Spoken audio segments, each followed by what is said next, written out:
Baldur's Gate 3's patch 7 will be bringing mods to console players, and in this video I'll be covering what type of mods console players should look to expect in the game, as well as some of my favorite mods that will be making their way over to console. So the modding toolkit has allowed for lots of freedom in terms of what can be created. Now this is Nexus Mods. If you want to go see what is possible here, there's a ton of different ones. However, not everything that's on Nexus Mods I don't think will be brought to console, because there are some restrictions, and as some people have talked about, PlayStation has extra restrictions on the allowed content that they allow into their mods. So Xbox allows really any type of asset to be brought in, whereas PlayStation seemingly, as far as Fallout 4 and Skyrim, they only allow models that are already in the game.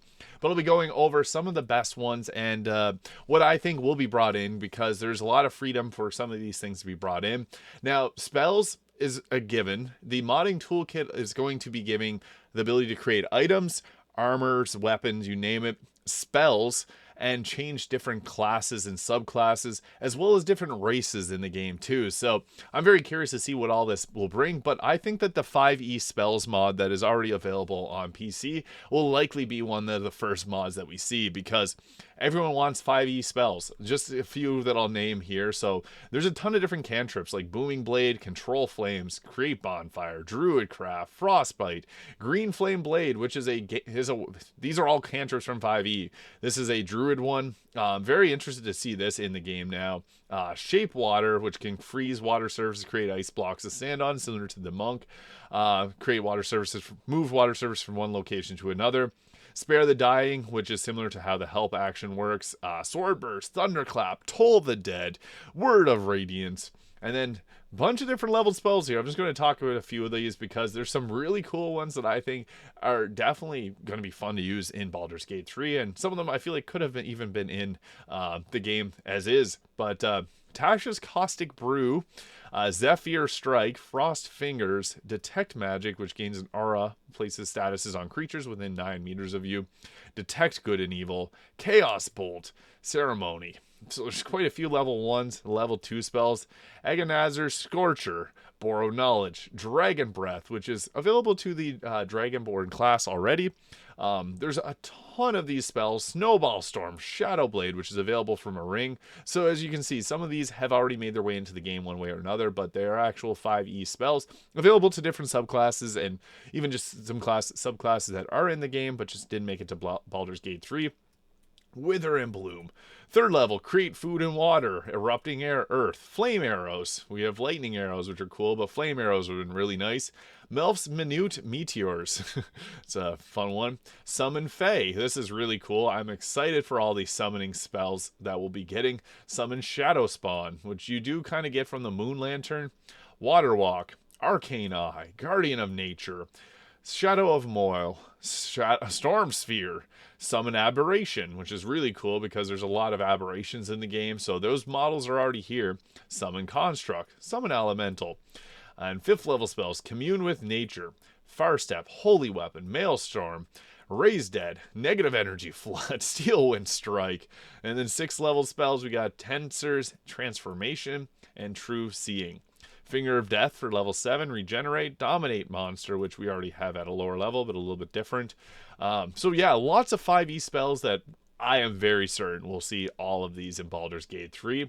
Another mod that I really like is the Fancy Dresses. Now, there's a lot of really cool mods for, I guess, overall aesthetics in the game, so you can expect to see a ton of these. I didn't want to get too far into them because there's a lot of not safe for work ones here, and I'm keeping this video safe for work.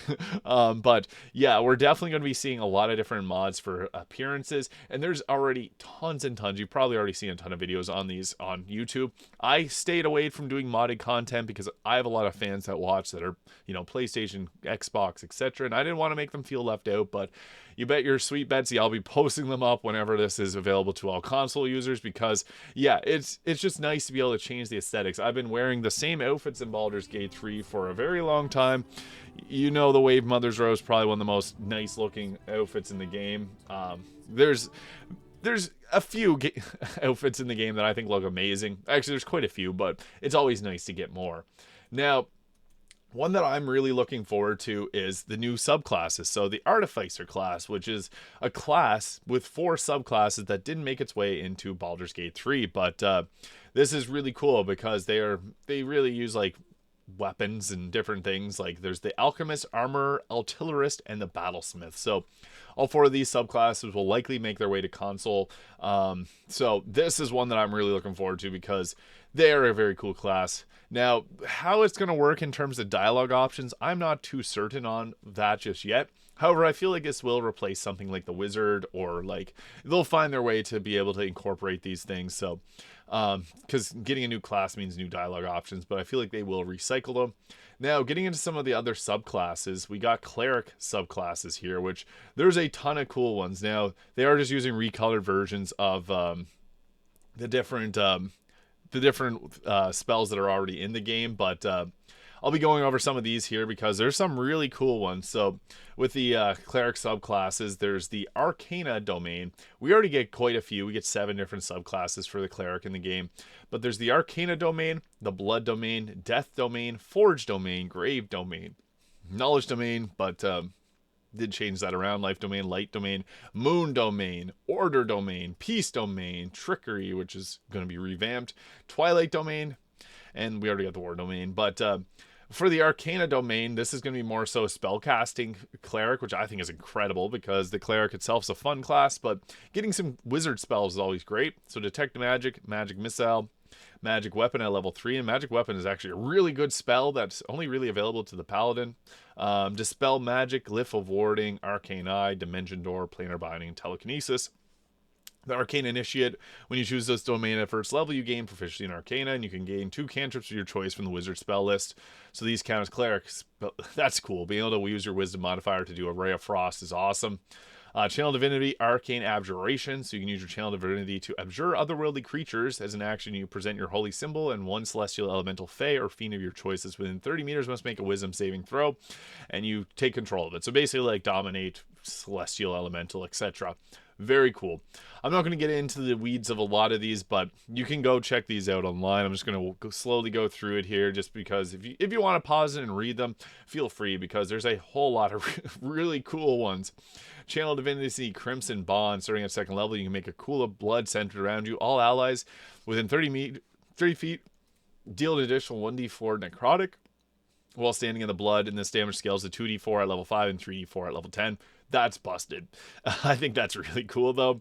This can trigger once a turn. Additionally, you unlock a spell, Blood Ritual, which lets you sacrifice 2d4 health by taking necrotic damage and create a new pool of blood centered around yourself. Channel Divinity, Blood Puppet. There's so many cool additions to this game with some of these. The fan base has really not shocked me, but I'm just blown away with the amount of cool content they've come up with. Death Domain. I did do a Death Domain Cleric. It was kind of like focused around being a Necromancer. I have a build guide on that if you want to play that before the patch comes out. But yeah, patch 7 is going to be bringing some really crazy and very fun weapons. So Forge Domain gives you the Searing Smite and a bit of different changes here. Fire based, but not a light Cleric. Grave Domain. Anyways, that's it for there's a lot of Cleric subclass changes.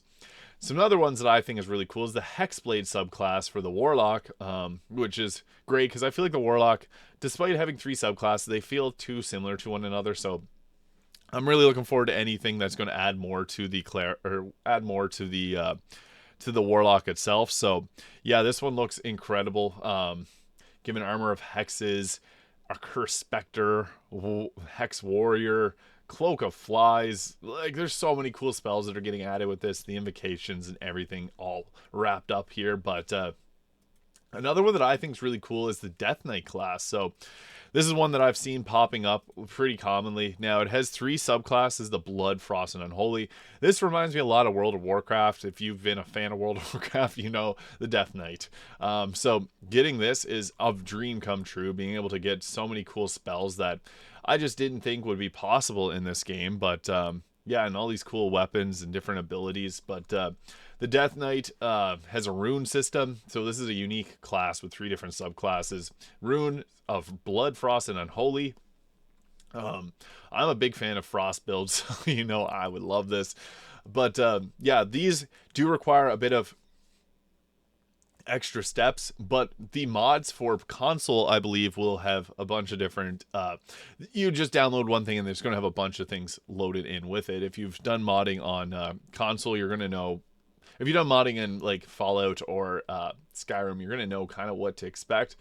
But this one's really cool. I'm super excited to be able to make some build guides on these, because I've wanted to do this for a while, but I just don't want to make videos that people can't enjoy if they can't, download it themselves. Another one, Necromancer Warlock. I'm a big fan of Necromancers, and I feel like the Warlock needed something related to that. So, the Dread Overlord Patron subclass. So, this is cool. Being able to be a Necromancer. Typically, Spore Druid, level 6, mixed with 6 levels of Necromancer Wizard is the best one, but getting some more options, I'm a huge fan of. 30 new spells and summons. This mod adds in weapons and armor, so I can expect that some mods in Baldur's Gate 3 for console will add in like weapons and armor as well. So there's a bunch of stuff in this. It just looks so cool. So I'm super excited to try this one out. Defeat Ketheric Thorn, where the Reaper's embrace, unlock his profane blessing. So that's cool. Like, there's so many little things that are going to be added in, and I think that this Necromancer Warlock would be a cool one as well. So, yeah, just look at that. Like, they do reuse some, like, that's Flameblade there, dyed green. That's Spiteful Summoning from the Oathbreaker. That's the Arcane Knowledge from the Cleric, just dyed green. I think this is fine to reuse all those assets. Baldur's Gate has a lot of really nice assets, like, already made in the game, so getting more of these, just recolored, I'm more than fine with as far as mods go. This is Art History of War dyed green, and then a lot of these, some of these are even like unique weapon actions that are colored. These look so cool. Minions, being able to raise zombies.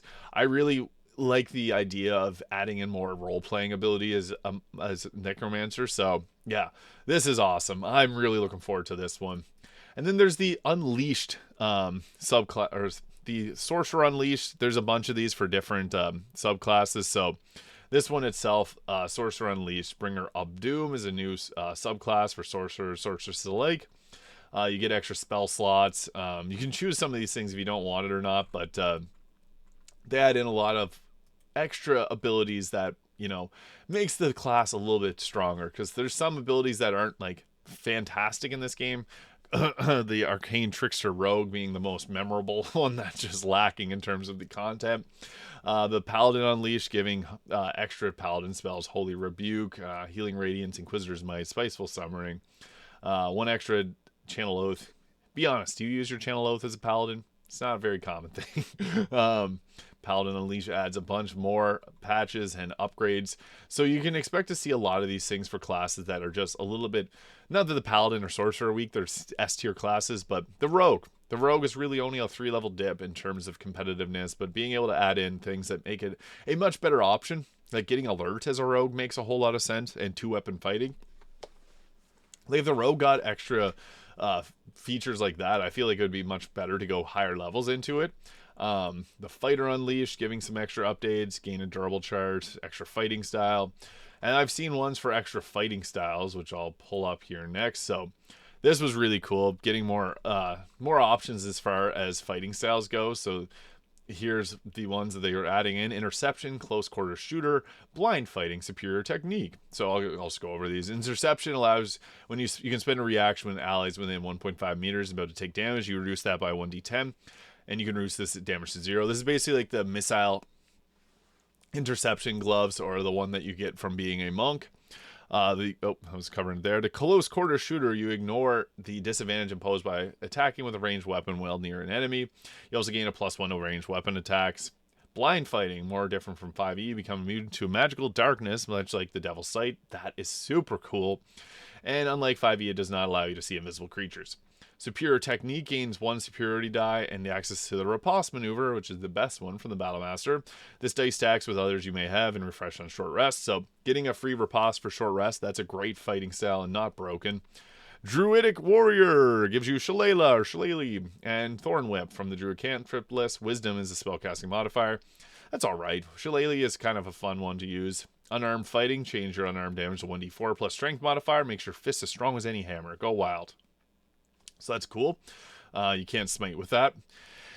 And the Mariner, increase your mobility as long as you're not wearing heavy armor or using a shield. Your movement speed increases by 3 meters and your jump distance increased by 50% and your AC increased by 1. I feel like that's getting pretty overpowered, but you can't use a shield with that. So I feel like there's some coolness, some cool ways you could use that on like a barbarian.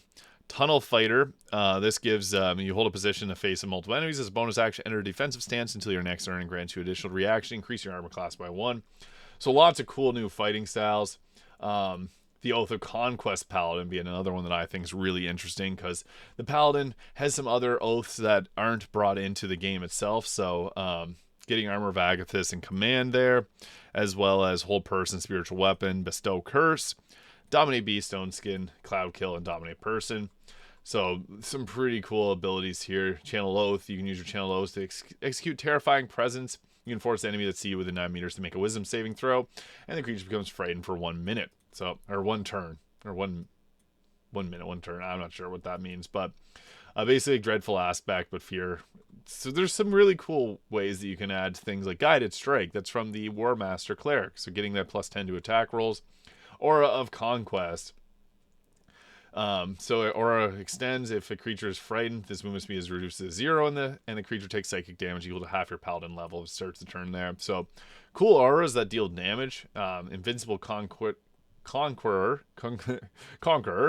20th level. So this is obviously if you go with the level 20 mods.